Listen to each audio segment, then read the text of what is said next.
Hi, Clarence Culp here. It's a pleasure to be with you again today and to bring you your daily devotional. Today's devotional is entitled Crazy Big Waves and is based on Genesis chapter 7, verse 17. Now the flood was on the earth 40 days. The waters increased and lifted up the ark, and it rose high above the earth. I've been reading about a man who said, I've guided whitewater rafting down the Wenatchee River in central Washington state for more than 20 years.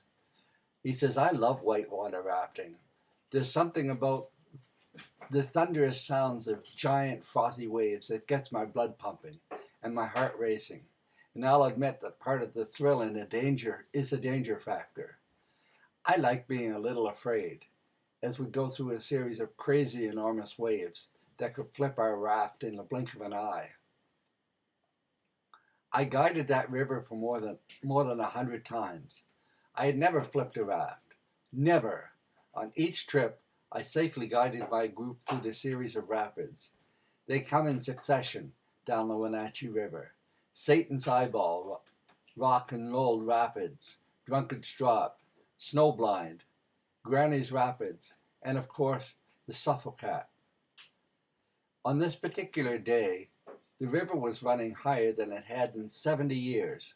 A group of people from Seattle had hired me to take them down the river.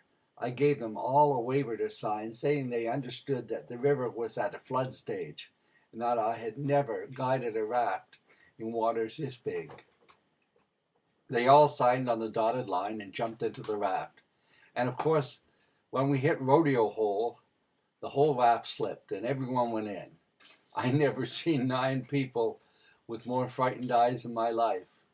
We got everyone back in the boat, and all of them were very cautious for the rest of the trip. Can you imagine what it would have been like on the ark during the flood? I imagine very little light, all the animals terrified and making their noises, and that a group of 8 faithful people not knowing which direction the wind was going to take them. It must have been terrifying. Or was it? If all 8 people had enough faith to get in the boat at God's bidding, maybe they knew that God was with them in the midst of the storm. Maybe Noah and his family were expecting peace in the storm, a peace that passes all understanding. That's what God does. He gives us peace in whatever storm we find ourselves. He often guides us to people who can help us. If you are finding yourself in a